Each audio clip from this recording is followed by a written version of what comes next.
Good Monday afternoon, everybody. Welcome to this week's episode of Mondays with Mason. I'm Mason Sapesky, your host here. Happy Monday. It's been a busy one for me, that's for sure. It's bound to be a busy week for me, for sure. After yesterday, obviously, the Steelers won. Tonight, Pitt men's basketball plays Florida Gulf Coast. I'm not going, but I plan on watching it and following that game. Thursday night, Pitt football plays Boston College. We'll have the Pitt football game day pregame, so up on this channel soon. That'll be Thursday morning. And then Sunday, the Steelers play host to the Steelers don't play host to sorry, I have to burp. Maybe that's why I'm so off track with everything, but the Steelers head up to Cleveland to take on the Browns. Big game for sure. Steelers and Browns both won yesterday. Both teams are, as I move to block out the light, 6-3. So that's very good for both teams. It's a huge game Sunday up on the lake in Cleveland, so go Steelers. That's all I have to say in that regard, for sure. But nonetheless, it's going to be a busy week, but I still found time to do an episode. I was thinking about just delaying this till tonight or doing it later tonight, but I decided to do it here after I thought of a topic on my way home from class today. And I just thought about this leaving class, surprisingly, but you're probably surprised I haven't covered it yet, but I feel like it's time to cover it. It's a big topic in college football. It's a big current event, and I just want to give my flat-out honest opinion on it as a whole, and that is the Michigan football sign stealing scandal. So this will definitely be an interesting topic for sure.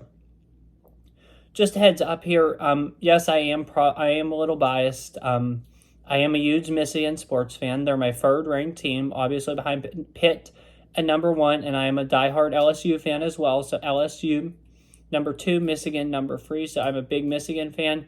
You probably see a lot of my videos. I do have on that Michigan hoodie. I really like that hoodie a lot. But yeah, so Michigan's one of my teams.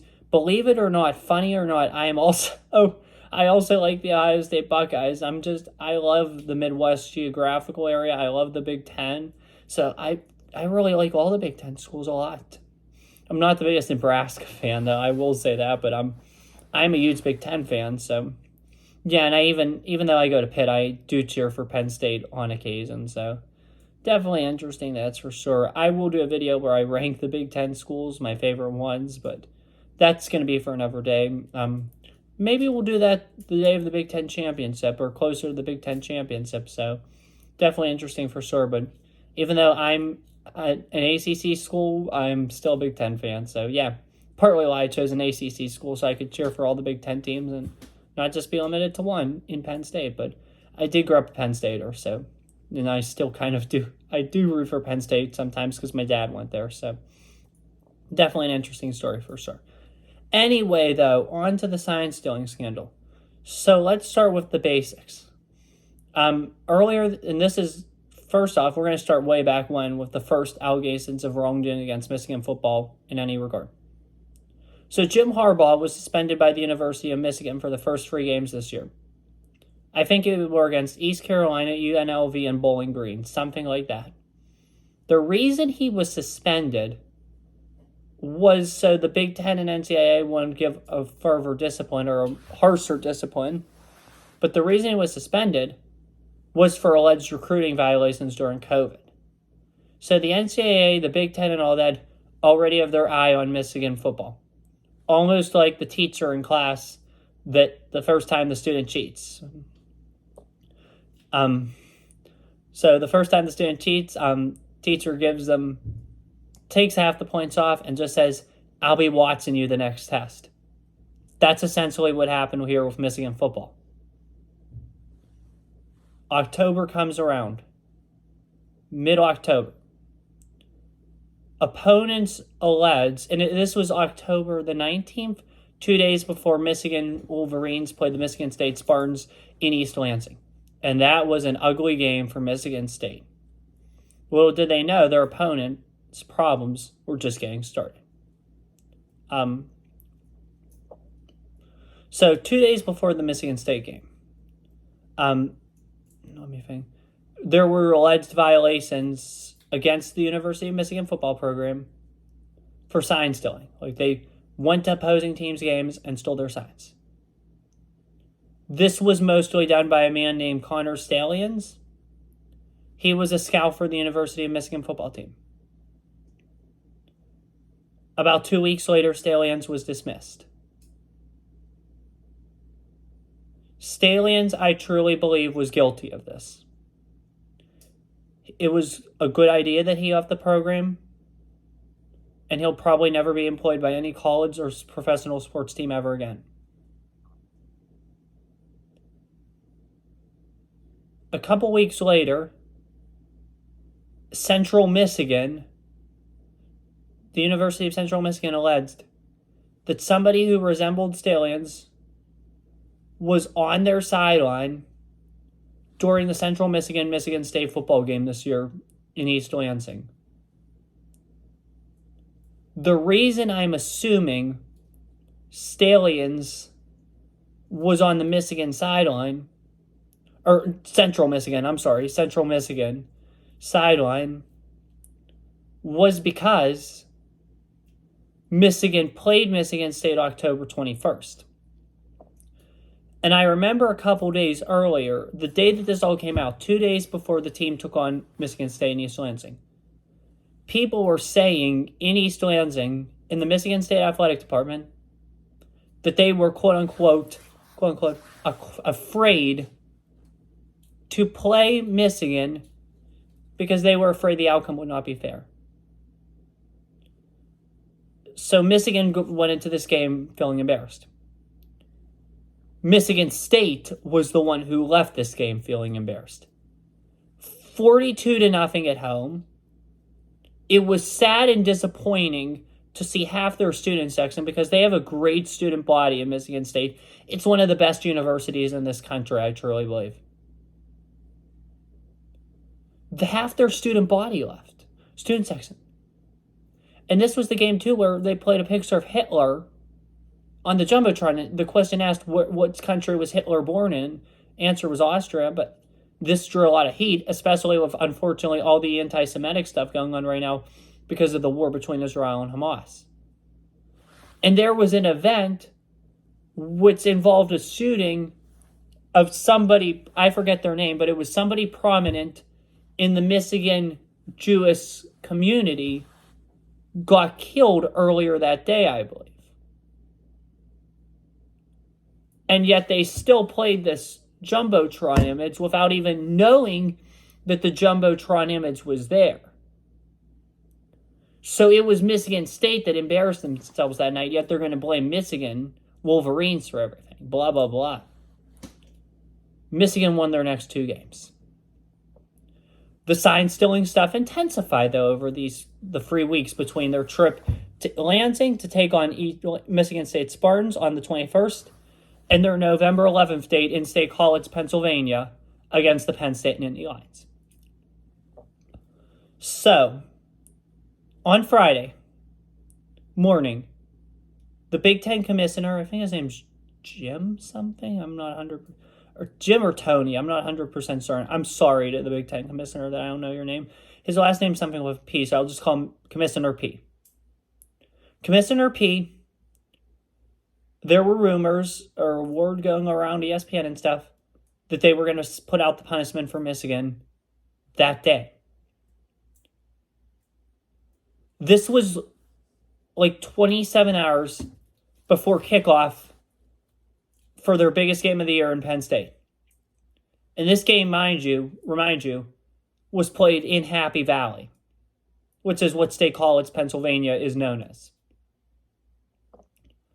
So this game being played at Penn State, Michigan was traveling Friday.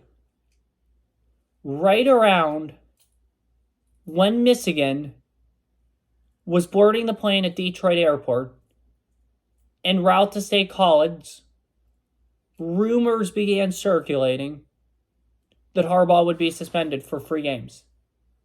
The Penn State game, the trip to Maryland, and the home game against the Buckeyes, Ohio State. When he was on the plane en route to State College, which is probably only a 2-hour flight because I know it's 40 minutes from Pittsburgh to Detroit, and State College is about 3 hours to the east of Pittsburgh, so add another hour, it's probably a 2-hour flight between Detroit and State College.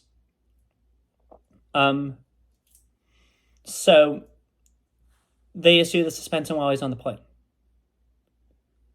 Harbaugh is forced to watch his team in his hotel room at State College instead of being on the sideline. The program seemed in shambles before their biggest game of the year. You just had your coach suspended, and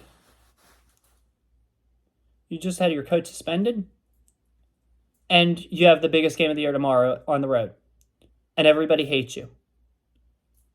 So Penn State is all fired up. Michigan files a lawsuit, or wants a temporary injunction granted by a judge in the county where that university is in. It's not Wayne County. It's not Oakland County. I don't think it's Macomb County either. It's a different county. I think it starts with W. I only know a couple counties in Michigan. I know there's an Isabella, an Antrim, County Saginaw is in. I don't know what that's called. Well, Wayne County is Detroit. Oakland and Macomb border Wayne County. Those are the only counties I really know in Michigan. But there's a county that includes Ann Arbor, and the judge in that county refused to grant a temporary injunction on this, meaning the Big Ten suspension would hold, and Harbaugh would not be allowed to coach against the Nittany Lions. The Penn State athletic director commented and said that he would not stop Harbaugh from entering Beaver Stadium should he have tried to enter. So I give credit to the Penn State AD for that. The game plays. Penn State's all fired up. It's their stripe out. It's their big day. It's finally the day Penn State breaks the curse. Yeah. For sure. Good job, Penn State, breaking that curse. So,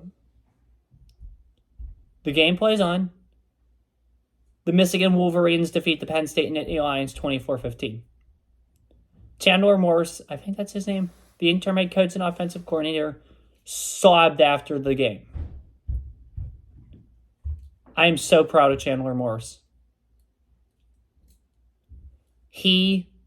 This Michigan team together, united behind their head coach. And I'm not saying what Harbaugh did was right by any means. Let me first get into my opinion before I talk about this Penn State-Michigan football game. Harbaugh might have done wrong. The Big Ten probably should have suspended Jim Harbaugh. But the fact they did it when they did it played directly into Penn State's favor, and Penn State failed to capitalize on it.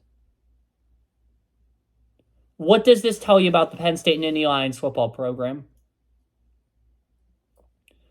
I grew up a Penn Stater. I loved Penn State football.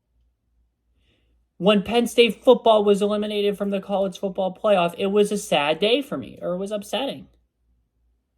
I really, really loved Penn State, and that was my dream school, in fact. I was like, I want to go to Penn State. Until I saw the University of Pittsburgh, and I was like, I like this much better.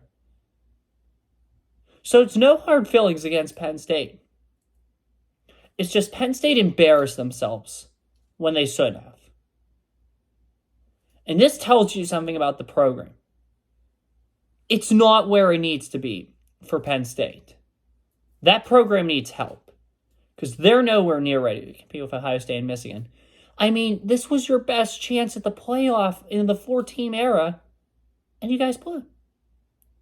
Maybe next year when it's 12 teams, they'll get in, but they'll still have a tough road ahead. I mean, you guys got to go to USC to play USC Trojans. You guys have Washington and UCLA at home. You guys have Ohio State at home.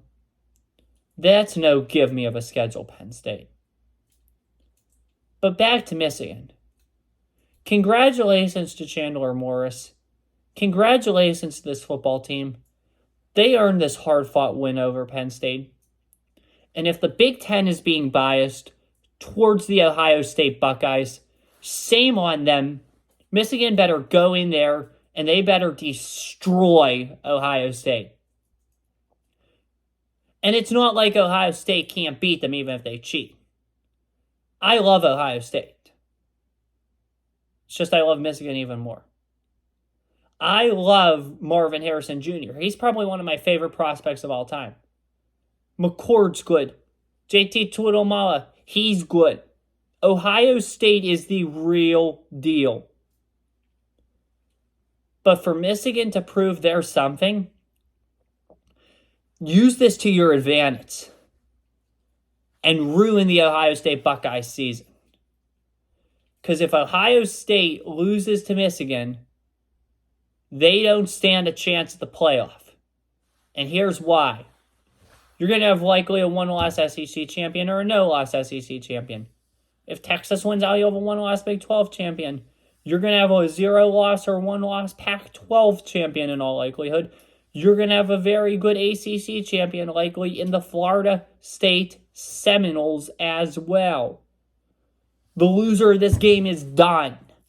Whether you know it or not, they're done. So here's what I would do if I were Michigan. Work hard during the week. It is Michigan versus everybody. Prove your haters wrong. If you're guilty, shame on you. You should be embarrassed, and there should be massive consequences from the NCAA if they truly cheated.